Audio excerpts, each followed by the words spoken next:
Do it later. Yeah. This is so funny. Yeah. Hi everyone, I'm here with Dr.Nikki Goldstein. She has written this fabulous book called Single But Dating, Which Dr. Aimee is in. I did Thank write. you. Yes. There's only one person I would go to with my fertility questions. Yes. It's just so fun to see how pretty this looks on the screen. I love that body. Who is that? Is that you? That is me, because I wasn't, not that I wasn't allowed, but unless you're super, super famous, you don't really get your face on the book. So a girlfriend of mine designed this, but we had to recreate the image, so they used my body. So I'm the person on the run. So, so I am on the cover. Nice. So what do you think is the hardest thing about being single but dating right now? I think it's dealing with the single shaming. Mm-hmm. Because I think women struggle these days between, hey, this is great, I've got this life, and I get to date, and I get to jump on Tinder, but then they're also made to feel so bad about themselves. What's wrong with you? When you get to a certain age, people question women, but they don't question men. What's wrong with you if you don't have a partner? And then I look at a lot of my friends, and you would relate to this being a mother of 4 children. A lot of my friends who have children and have been in long-term marriages say, I wish I had your life, and I wish I had more me time and time to read books or just be able to go for a walk on the beach on my own. So these years that we're made to feel so shameful for being single are years that one day we may realise are very valuable and actually miss. Yeah. So I have fun slides I want to show you today, because I know we don't have that much time because you're just saying all over. Ran out here. I know. Tell me, what did you guys do this morning? So I was on KTVU doing a morning segment about the book, and then I was on KGO radio talking about the book, and then straight from here I jump on a plane and go back to LA and launch the book in there tomorrow night. So yeah, I haven't slept in a week or two. That's fine. You don't need to sleep. So I don't know if this happens to you, but do people just send you pictures because they know what you do for a living? No. Okay, well, then I'm like wondering if you're going to start showing me dick pics and things almost. like that. For those of you who don't know the book that Nikki has written, this is the picture of the book behind me here. But this is really funny. Look at that. Because that's supposed to be a vagina. Exactly, right? And they just send that to you. And then, what do you see below the vagina? Is that a penis? I know. Isn't that funny? So someone was just going for a hike in the woods and they were like, here's this photo of what looks like a vagina and a penis, so I'm going to send it to Dr. Aimee. Yes. I get marriage proposals and freaky stuff, but I never get photos. Not that I'm welcoming photos. Give me photos to yourself, please. Okay, now this pic. I feel like I need to look at it. Yeah, take a moment. Oh, I see a bum. Am I supposed to see a bum? Yeah, exactly. The bum. The bum. Yeah. Where did this photo Same come thing. from? So right before someone, or right after I would say, someone sent me this pic. It's the, I'll call it the tree Is that penis like a pic. penis It's a and tree balls? penis pic. I know. Funny. Then literally like the next day, someone That went could to a be your museum. wallpaper in your It office. could be. Yeah. And then they sent me that pic. Anyways, I want to talk more about your book because I love it. So I have some questions for you. So one of the questions that I get all the time from patients is, do I have to have an orgasm every time I'm having sex to have a baby? No. No, you don't need to. But you don't also have to have an orgasm to enjoy sex. That is true. So this is this interesting thing for women. I found this term, actually Nicki Minaj came up with this, and I think it's called orgasm equality or something like that. So she said the equality between the genders has got nothing to do with the pay, well, not that it's got nothing to do with the pay gap, but what it really is orgasm equality. Now, I don't think as women we need to always have an orgasm every time that we have sex. It's not to say that we shouldn't be trying for it or we don't have a right to it, but I think it comes down to looking at what is good sex. And for me, good sex is when I bond with my partner, I feel close to him, we're intimate, we're having a good time, we're feeling pleasure.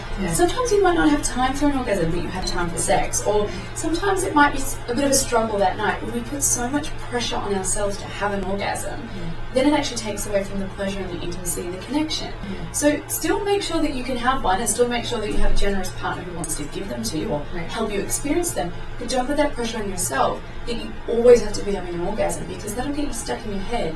And if you don't, you're going to be feeling really crappy about sex when you should be feeling of, hey, that was really fun, I enjoyed that, hey, maybe on the weekend we'll spend a bit more time and we'll give you the big go. Right. Okay, so another question. So let's say you have someone who just had a baby 2 years ago, and it's literally been 2 years and they haven't had sex.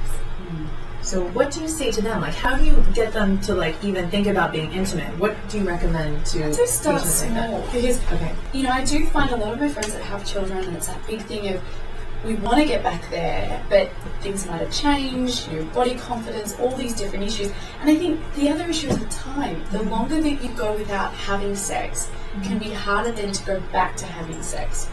But don't think of sex as penetration. It's about, if we go back to what good sex is, you're being intimate, bonding with your partner, having fun, experiencing pleasure. You can do that without this penetration focused model. So start small, like kissing and touching. I know a lot of people that say that kissing turns them on sometimes even more because it's now what they feel is like, not naughtier, but back to the basics. So you used to do that when you were a teenager and you didn't have sex because maybe you couldn't. Now we have sex so much that when we just kiss and touch and caress each other, sometimes it makes us feel like school kids again, and it gets really exciting. So start with the basics. Start with touching, caressing, body massage, all of those things, and work your way up to having sex again. And then how about this? What do you think is the average frequency a couple should be having to have like what you would consider a healthy sex life? That's one of those questions that I think there's never an answer to, because really what it depends on you as a couple and you as an individual. And it's one of the problems we get so hung up in society about this number. How many times should I be having sex a week? And people ask that to me, and I'm like, well, I'm a stranger to you. I don't know what your life is like. I don't know how many kids you have, if you get tired at night, what your sex drive is. It's really about breaking away from everything around you, from the statistics that you just read online or what your friends are saying, and work out, well, what's realistic for us? And also looking at, it might not be the full-blown orgasm penetration sex every night of the week. Maybe you've only got some time to have a bit of a kiss and a cuddle and a little bit of a play, and then you have sex. Wait, she just said a kiss and a cuddle and a little bit of a play. Okay? So whenever I get these questions, I'm going to be saying that. A little bit of a kiss and a cuddle. Like, how cute is that? I love it. Well, I can say what it really talks about. Nikki is a nice way. A Dr.Aimee-ism is you can be sexual without having sex, but I do like a kiss and a cuddle and a little play. I love it. So work out what's realistic for you, and don't feel bad if you're not hitting a number that was put out there by some research. At the end of the day, it's your sex life. It doesn't belong to someone else. Perfect. And then what about, like, in my world, patients are struggling, trying to have babies, and so they're stressed. What's like the best advice you can give someone like that? I once said to a girlfriend, if you relax, it'll probably happen. And she said to me, that's the worst thing that you can say. So I kind of feel like communication and being open about it is really important. And I've seen a lot of people around me struggle and go through a lot of pressure on their relationship. And just having that moment of, I'm not perfect, life is not perfect, and there's going to be stress, and there's going to be all these issues, but let's have it out in the open. It seems to be that there's so much shame around fertility issues, and I felt that when I was doing my own egg freezing and sitting in a waiting room. It's like no one wanted to talk to the person next to them, yet we're all going through the same thing. So I really think it's important to have it all open, discuss it, talk about it, say your concerns and your fears, because that's what's going to help you get through it with the relationship intact. Beautiful. I love it. Okay, so I have something super, super fun for us to do today. This has never been done on Facebook Live or YouTube or anywhere else before. I'm taking a virginity. Kids, do not watch this show. These are sperm.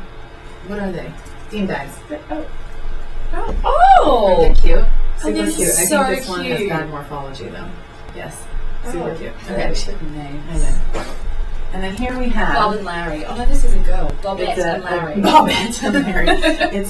It's a Dr.Aimee beanbag toss. So I'll have you hold this. Oh, hello. Actually, I should probably hold this. This is like an egg freezing game show. Isn't that fun? Isn't that super cute?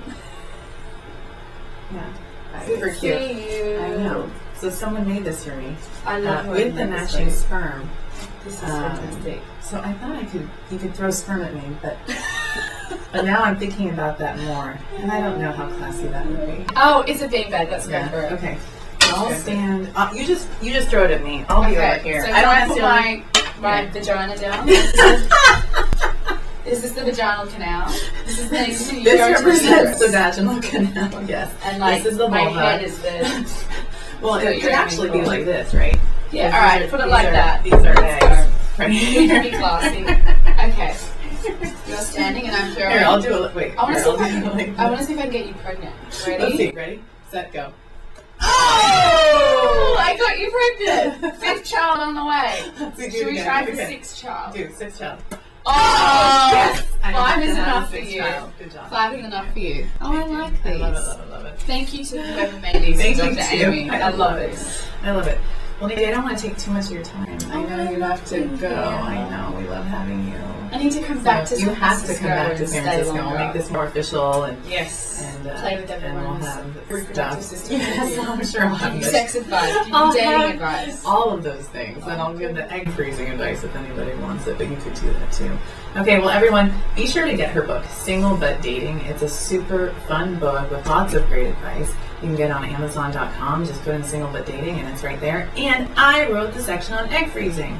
Win-win. So you learn a little bit about fertility. So you know it's the best fertility advice that there is. Exactly. Just saying.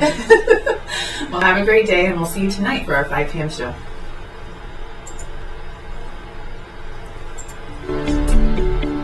Hilarious.